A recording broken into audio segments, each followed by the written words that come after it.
দুঃখ আছে, এই বিতর্ক তুলবার দ্বিতীয় ব্যক্তি নাই যে জীবনে দুঃখ আছে।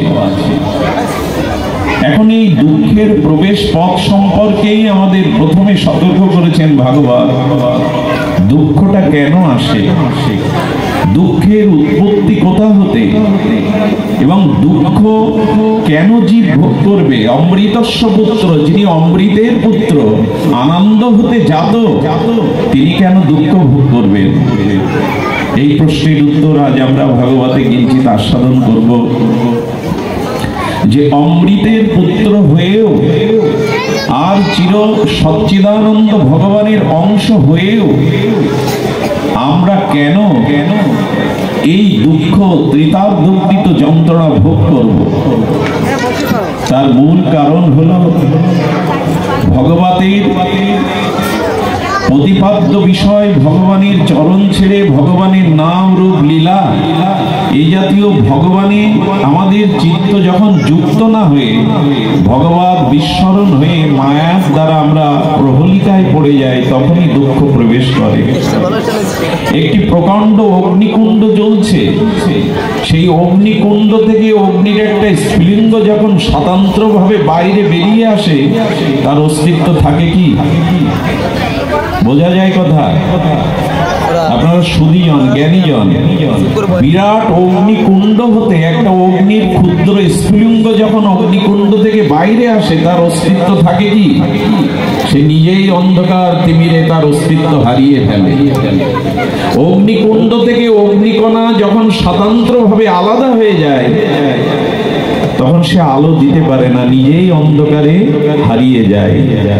তেমনি আমাদের সেই অনন্ত অখণ্ড পরতত্ত্ব পরমাত্মার পরবস্থা আনন্দ ঘন সচ্চিদানন্দ ঘন ভগবান হতে আমরা যখন মায়া দ্বারা ভগবত চরণ হতে স্মরণ হতে দূরে সরে যাই, তখনই আমাদের অস্তিত্বে দুঃখ এসে বাসা বাঁধে।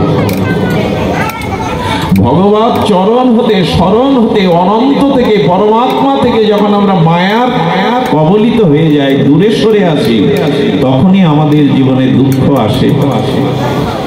এই জন্য ভগবত চরণ বিস্মরণ হলেই আমাদের মায়া মোহের দ্বারা আমাদের জীবনে পাপ আসে। দেখুন, ভাগবত বলেছে দুঃখের আরেকটি কারণ হলো পাপ।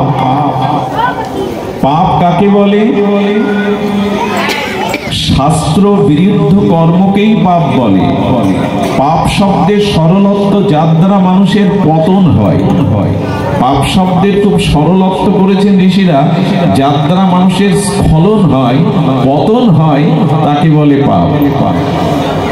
এই অনন্ত পাপের মধ্যে আবার মহাপাপ পাঁচটি উল্লেখ করেছেন। প্রথমেই সুতমুনি সৌনকাদি সেই নৈমিষারণ্যের ঋষি সমাজে তিনি বলে চলেছেন, অনন্ত পাপের মধ্যে পাঁচটি পাপ হলো মহাপাপ। এই পাপ থেকে দূরে থাকো, ভাগবত প্রথমেই সংকেত দিয়েছেন। যদি ঐকান্তিক অখণ্ড সুখের অনুসন্ধান চাও, অভিশপ্ত জীবন থেকে ত্রিতার্ধকৃত যন্ত্রণা থেকে যদি ভক্তির পরশ ও শীতলতা চাও, তাহলে এই মহাপাপ পাঁচটি থেকে দূরে সরে এসো। প্রথমেই বলছেন ব্রহ্মহত্যা। এই ব্রহ্মহত্যা পাপকে প্রথমেই রাখা হয়েছে। ব্রহ্মহত্যা পাপের মধ্যে যেভাবে ব্যাখ্যা এসেছে, তার মধ্যে একটি হলো গর্ভের ভ্রূণ হত্যা। পিতামাতার পরম আনন্দময় যে সন্তানটি গর্ভে আসে, এই গর্ভ সন্তানকে যারা হত্যা করে, এটি হলো ব্রহ্ম হত্যা শামিল। এবং ব্রাহ্মণ বৈষ্ণব এদের হত্যার সাথে সাথে ভ্রূণ হত্যাকে ব্রহ্ম পাপের সাথে তুলনা করা হয়েছে। দ্বিতীয় পাপ হলো সুরাপান।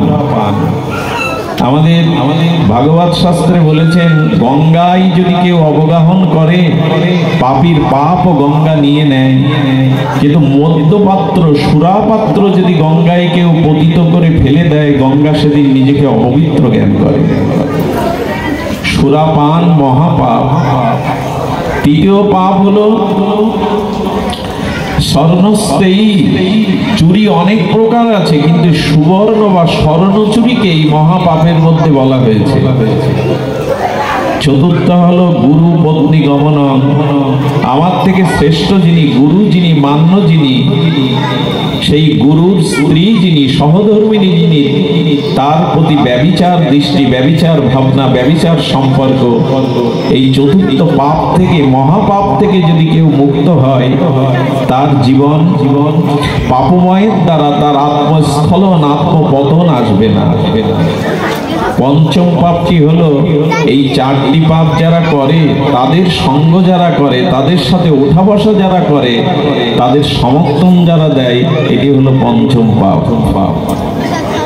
ভাগবত বলেছেন, কেউ তো কারো পতন চায় না, স্খলন চায় না, নিজের ধ্বংস চায় না, কিন্তু ধ্বংস তখনই আসে যখনই এই মহাপাপগুলি আমাদের জীবনে আসতে থাকে। আচ্ছা, মহাপাপ যদি পূর্বে হয়ে থাকে, এখন এর স্খলনের উপায় কি? আমরা অখণ্ড শান্তি চাই, ঐকান্তিক সুখ চাই, এই জন্ম মৃত্যু জরা ব্যাধির কবলিত যন্ত্রণা আমাকে স্পর্শ করুক, এ আমি চাই না। এর উপায় ভগবান বলে দিয়েছেন। যদি পাপ, মহাপাপ করে থাকো, তবে এসো এই মহাপাপ হতে